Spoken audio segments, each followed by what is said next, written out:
I just felt the calling. This is gonna be my eat, pray, love moment. There is room for things that are illogical or delusional. We're doing things that make us happy. Nothing's gonna happen until you do it. But if you do it, you never know what could happen.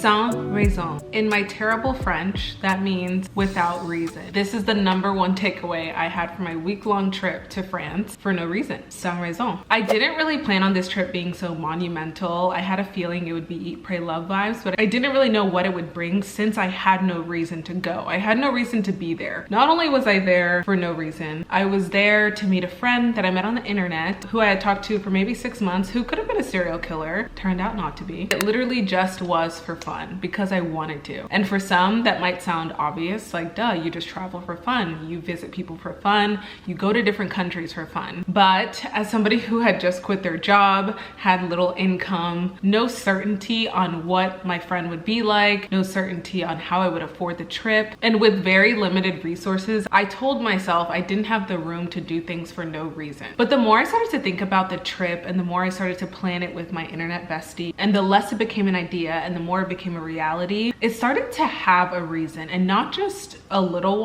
one that I feel like will change my perspective for the rest of my life. I don't think any of us truly do things for no reason. There's always something underlying, like a deeper desire, a wish, a calling for something, and I felt like that was literally my soul in this situation. If you follow me on TikTok, you know I had terrible travel experiences on basically the trip that I got proposed to. I was delayed 4 days into Bali, and then on the way back I got food poisoning.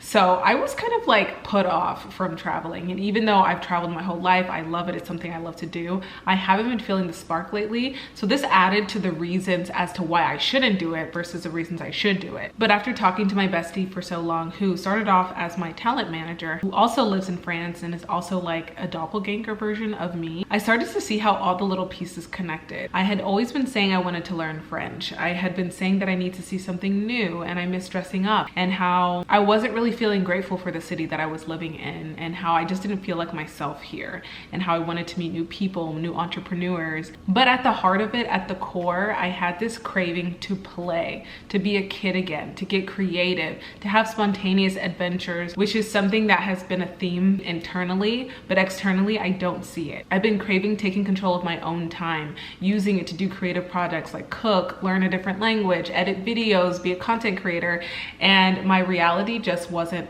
completely matching that. Okay, so that begs the question, what was happening before? Let's give some context as to why I decided to book this trip and what was happening in my life that made this trip completely nonsensical. In 2020, I quit my corporate job because I realized it was sucking my soul, but it was something that didn't make me happy, and it wasn't leading to where I actually wanted to be. I wasn't having fun, I wasn't enjoying it. And then from there, I fell into freelance, which became a huge career for me for 2 years. I was social media manager. I made a decent buck, and I really thought that that was gonna be my life. But at the time, I just knew something was missing. I was using the money to compensate for the void that I was feeling because I wasn't creating content. I had a little failed influencer era, which I will have a whole video on. But that was because I was doing it for the wrong reasons, I feel. So I decided while I was freelancing that being a creator just wasn't in the cards for me. It just wasn't gonna happen. I wasn't gonna be successful at it. But I knew deep down that it's what I love to do. That whole year, I deleted my Instagram. I wasn't making content. Things were dark. Not in like a depressive way, but there was no light to life. There was no meaning to life. Like, not to be dramatic, but like content gives me meaning and gives me purpose in my life. And without it, things are just boring. Like, I wasn't having as much fun. I was enjoying the things around me, but I feel like I needed more friends. I needed more adventures. I needed more activities. I needed more clothes because I just wasn't truly fulfilled. So from the end of 2022 to basically the middle of 2023, I had narrowed down my clients one by one until I got to one, which ended up being my full-time career, but it was still freelance. And suddenly, out of nowhere, that client decided to close down the company, and I had no other clients, so I was basically SOL. But instead of trying to find more clients to fill up my roster again, I decided that maybe this is a calling, maybe this is a sign that the thing that I really want to do, the company that I really want to start, because I've always seen myself as an entrepreneur and someone who is going to be one, maybe this was the time to do it. So in April and May of this year, I decided that I'm gonna start my company, Iowa Studios. I hate to say it's kind of a flop, but this was in my head supposed to be 50% of me creating content and 50% of me coaching people on social media management and marketing, because that's what I knew best. And a lot of entrepreneurs and business people tell you just do what you know and start from there. It was going to be a consulting firm, and then the rest of my time was going to be spent on me making videos, making content across all these different platforms, which is what I love to do. I thought I really loved coaching people, and there's a part of me that still does love consulting and coaching people on things to do with their marketing, but I was starting to notice what I really loved about coaching and consulting was getting to talk to individual people, see what makes them authentic, see what they enjoy, and bring that out of them in their brand and translate it to their brand, so they didn't have to fit this one size fits all super niche garbage that I feel like is on all the social media platforms coming from the gurus. It basically took me until last month, October, to realize that I didn't really enjoy doing that. I had one client, which I did kind of more admin things for from May to October, just to keep me afloat, just to pay some bills. And I also felt like that was kind of keeping me away from all the things that I really wanted to do. So in October, I decided to drop the client, and I knew that I didn't have anything lined up and that I wouldn't have anything lined up necessarily, but I just felt that this was the right decision. So I quit once again. And not only did I quit that opportunity, I slowly started to realize in the first few weeks of October that I don't really like coaching and consulting that much to make it my career. And I've always known that it wasn't gonna be the full-time thing, but I didn't know it would be cut so fast, because even if I was leaving the client, I knew that coaching and consulting could bring in a predictable amount of income. But it was basically like I was saying no to my clients' money, I was saying no to my prospect of money, and I was shutting down the only viable career path ahead of me. If you've seen a lot of creators, you know that the income, the lifestyle can be very unstable for somebody to depend on content creation. But I don't know, I just felt the calling, and I had already booked this trip, and I was like, okay, this is gonna be my eat, pray, love moment. During this whole process, I met a friend, her name is Deborah. I adore her. She was my talent manager who turned into a dear friend of mine. Like I told you, we basically have the same lives, and we were just talking about how we were missing that spontaneity, that fun, that adventure again, which is something I feel really passionate about. I talk about it a lot in my podcast about just how young people, I feel like, have lost that spark, and I'm on a mission to bring it back in my life, but in other people's lives too. And so I convinced her, she convinced me, we kind of convinced each other that we need this trip, even if it was for no reason. And even if we had more reasons to not go than to go. So what did we do? We set up an itinerary, which is something I haven't done in a long time. We decided, we both have partners, we've always been traveling with them, and we were like, you know what? This is a girly trip. Let's plan everything that we want to do. Let's have a good time. She conveniently lives in France. I would fly into Brussels to make it a little bit cheaper. I would stay with her. We would have a hotel in Amsterdam and in Paris, and try to hit up different cities because everything's so close, which blows my mind as a Texan. And we somehow got all of the lodging and everything to like under $500, I think, for the both of us, which was really great. And I think my flight ended up being like $700. And we really pretty much felt set. Like, we made the itinerary together, we were on a call together, like we really romanticized the shit out of this like no reason trip. We did have a bed bug scare that kind of freaked me out for a bit, but it ended up being fine. When I was there, I didn't see any bed bugs in Paris, I didn't see anything on the train, and I didn't feel anything, which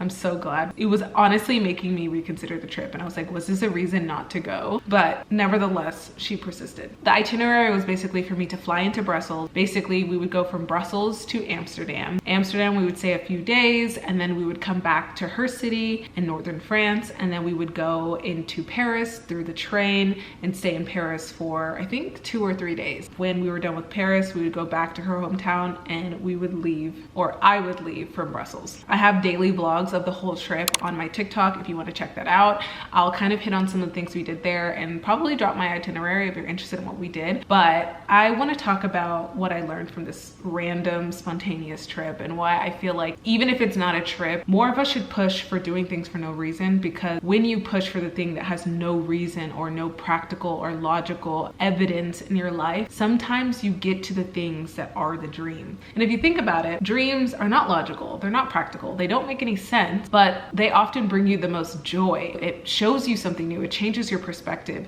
it's entertaining, it makes you enjoy life. And I often think that's because it doesn't make any sense. I think that's what makes it so exciting. It's not predictable. And we like comfort, we like familiarity, so of course we kind of push these things down and we like force it down. But I think when you go towards the things that are uncomfortable, the discomfort, in a positive way, you know what I mean? Like working out or learning a new skill or trying the piano if you're really interested in learning it but you feel resistant, or filming a video. Those kind of things that feel like it's hard to do it in the moment, but the output, the reward is going to be so much better than feeling the feeling of what if. That's the kind of stuff I feel like we need more evidence to go towards. And this video, I hope if it does anything, it shows you that there is room for things that are illogical or delusional in your life. You just have to find it and you have to push for it. You have to be the advocate for it. Okay.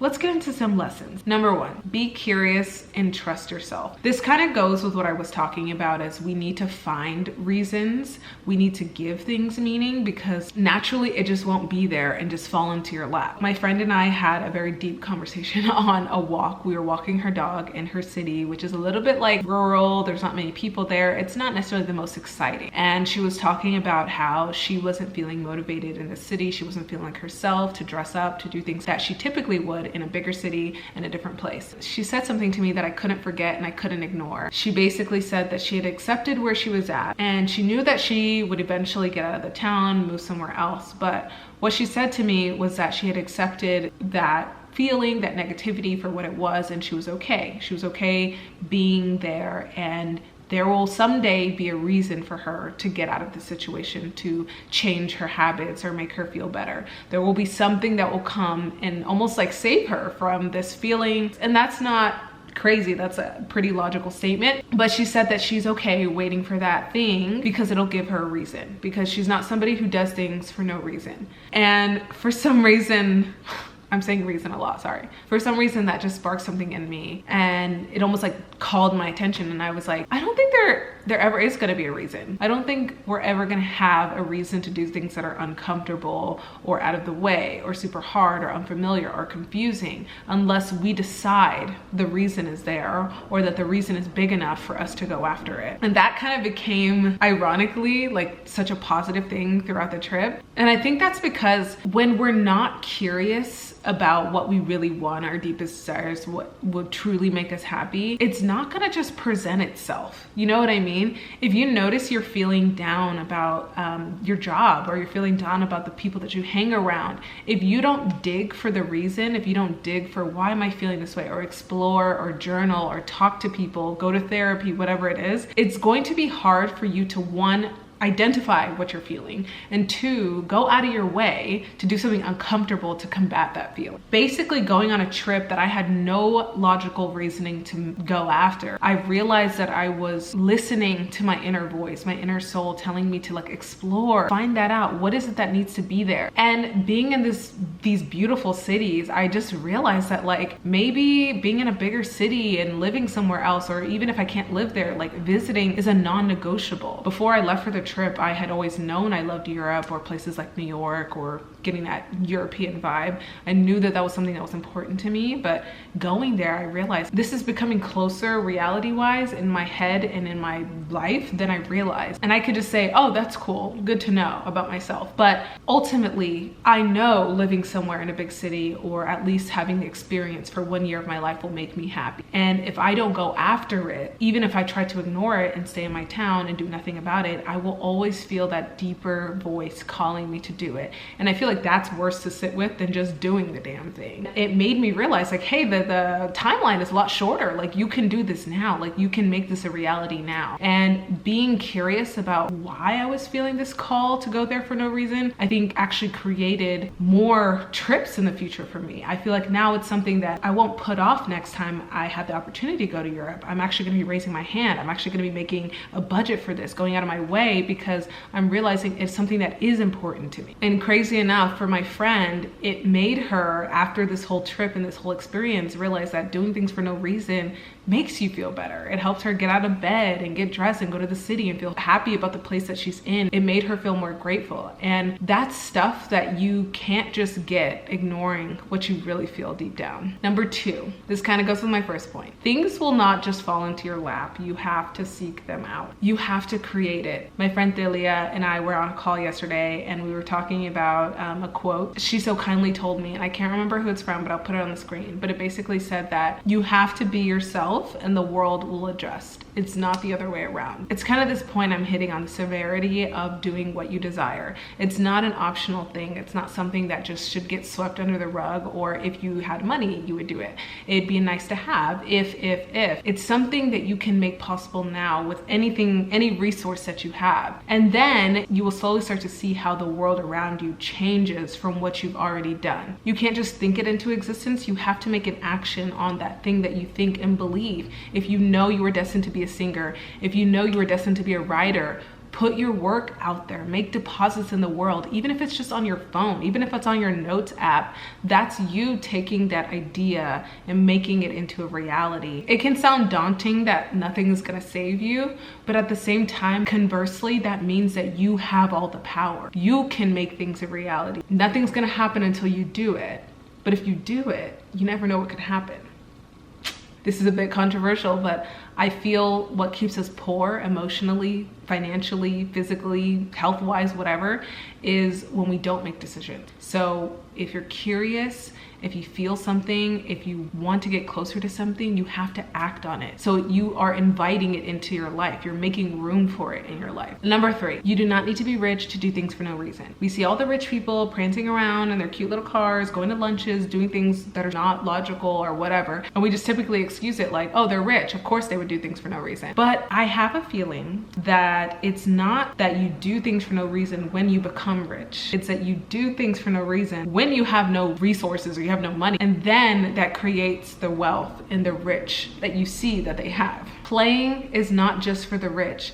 Exploring is not just for the rich. It's actually like the normal people, I would say like poor to middle class, who need that play even more. What the rich have is time. Okay, they've paid their way to have time to do the things that they love. You can always make time to do the things you love in small ways, even if that's making yourself a copy, even if that's reading one page of a book, even if that's just taking a walk, even if you hate your neighborhood, just doing something for yourself or for your body that is creative, that makes you feel good. Those small things that build up will lead to you actually getting the money and the time back to do that even more. And also, being rich is subjective. And there's little things like going on a trip for no reason that just pours into my cup. I love to shop and prance around and go to different cities and look at things. That doesn't really make sense to do every single day, but that's my dream life. I want to do something like that, like at least maybe once every few months. And it doesn't make sense now, but if I just start the habit and the practice, it's going to become a necessity because I'm going to know what it's like to do something that I love, that's important to me, and I'm gonna see what it's like to not do that, and I'm gonna be like, I want to make this as important as it could possibly be, so I'm gonna do that thing more. But it starts with me starting the practice. I can't just think my way into that. I actually have to do something about it. I didn't have the money or the resources. I could have easily spent that on more food or paying for rent or doing something more practical at home. But I feel like when I felt convicted enough to make the decision and I decided that I was gonna put me first and I decided that I was gonna go and have a good time, I feel like the universe was bringing things back to me. I feel like slowly things were falling together, and I don't think that's a coincidence when you make a decision that things start to fall in place around you. All these little things that I told you that lined up, like I've always been wanting to learn French.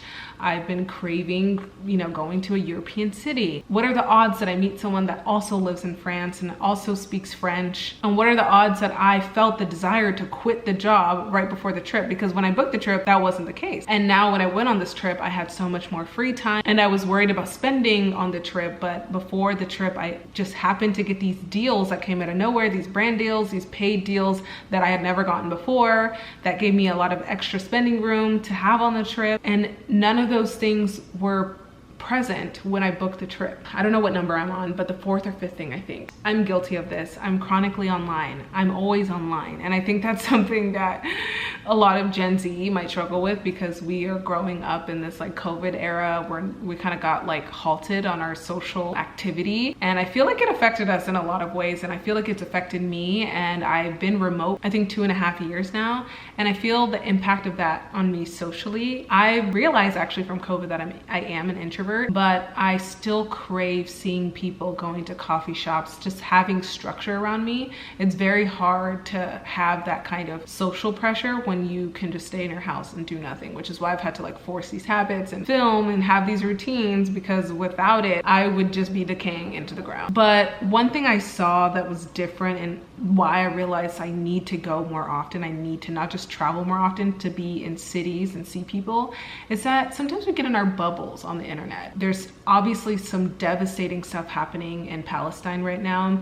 No matter what side that you're on, I feel like it's just awful what's happening. And it was something that was affecting me a lot. And not just that, there's always drama on TikTok. There's always something. You're always seeing people's opinions, or you're in an echo chamber. You're also seeing the same opinion. You feel like you can't speak out because your opinion differs from the people that you're seeing.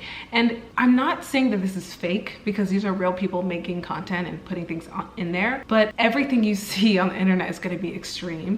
The algorithm is extreme because it's tailoring to things you're gonna watch and that you're gonna like. And if you're watching the same thing over and over again, it's gonna send you 10 more. And then all of a sudden your perspective is changed because you think, oh my God, this thing is so important. Everybody must think this. I'm seeing this everywhere. But that's because it's literally curated for you to see it everywhere. And going to Europe or going to these bigger cities and seeing people walk around in Amsterdam, walk their dogs, go for a coffee in the middle of the day, not to mention the European culture is just therapeutic and cathartic to watch. Just people in harmony with each other. I was like, oh my God, like people aren't mad at each other. Like it's okay. Like this drama online is not real in real life. And it just took me into a better mental space of like, maybe I don't hate people. Maybe I'm not as like paranoid and scared and whatever. The bed bugs was a great example. The pickpocketing, that those two have been so prevalent on my For You page because I like Europe content and I've been seeing them so much. It's not to say that those things aren't happening, but it made it seem like it was 10 times worse in my brain than it is in reality. Here in Texas, I don't see that many people. That could be my own doing. I try my best by going to coffee shops every week or twice a week,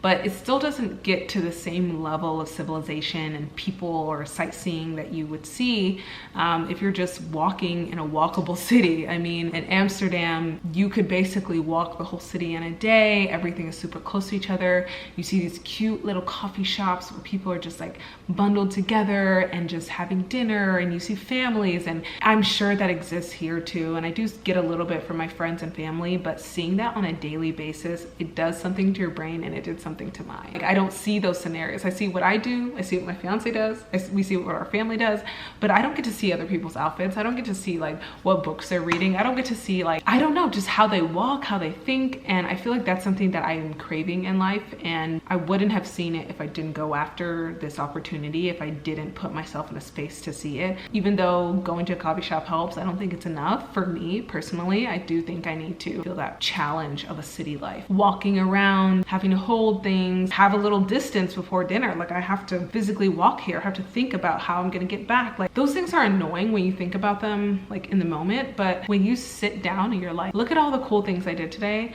Look at how many places I saw, or look at how many places I went. It kind of made me feel proud of myself. Like I was able to navigate going through the train, figure out where we're going. There was more room for luck. Like we got lucky in a lot of situations where we got something we thought was gonna be bad, turned out to be good. And like those things are silly when you're traveling, but you don't realize big picture how much of an impact that has on your life. If you don't have things that are bad, you don't know what's good. And then you're gonna kind of go your whole life feeling like just this neutral when you probably have great things in your life. You're just too comfortable to realize. Another thing, which is probably the most obvious, is that I realize I'm just kind of tired. I'm tired of working for people. I kind of had a little bit of uncertainty, like, oh, maybe I need a break. Maybe I just need a break and I'll come back to coaching, or or maybe I can come back to coaching in a different way. I'm just not thinking about it. And I was still very like hyper and very much in work zone when I left for the trip. But I realized probably on my 3rd or 4th day in, after like finally winding down, I was like, I'm tired. I think I'm exhausted. I think I've been working for people for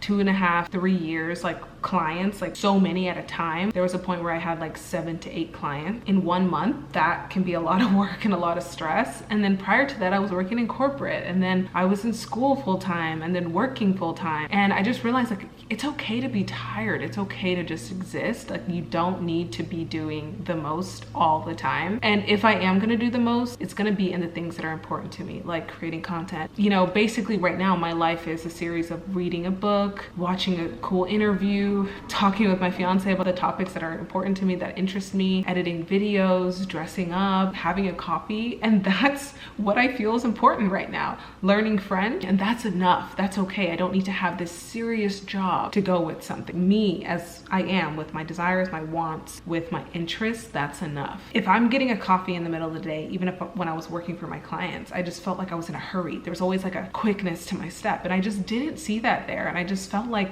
these people value their personal time, their personal life, their energy, their peace more than anything. And I think that's something I can take into my life for sure. And I feel like it's kind of brought me into my own like villain era. Like I really feel like I'm in an era where I'm like, if it's not interesting, I'm not doing it. You can't pay me enough. I mean, depends on how much you're talking, but money alone is not going to be interesting enough. It has to do something for me. It's kind of like a partner. If you have things in your life that you enjoy, that you love, that you're not willing to compromise on, and some boy or girl or they comes into your life and is like, I want to be a part of this, I want to add to this, but they have nothing to offer you, they have nothing to give you, you're gonna decline. You're gonna happily decline, because you're like, this person doesn't give me anything that improves the areas of my life that I'm already doing, which I like, and they're not adding anything that I find interesting. And that's kind of how I feel about jobs, interactions, people, whatever, that don't add. And it started with me filling up my own cup with things I enjoy, like taking my hobbies and my desires and my interests seriously. We're doing things that make us happy, and if a job or something else in my life doesn't add to that, it's gotta go, or it'll get the scraps left on my schedule when I'm done with the things I actually enjoy. It helped me listen to my body, and I do think my body and my soul was the one that called for this trip, because it's like, we know we're gonna get something good here.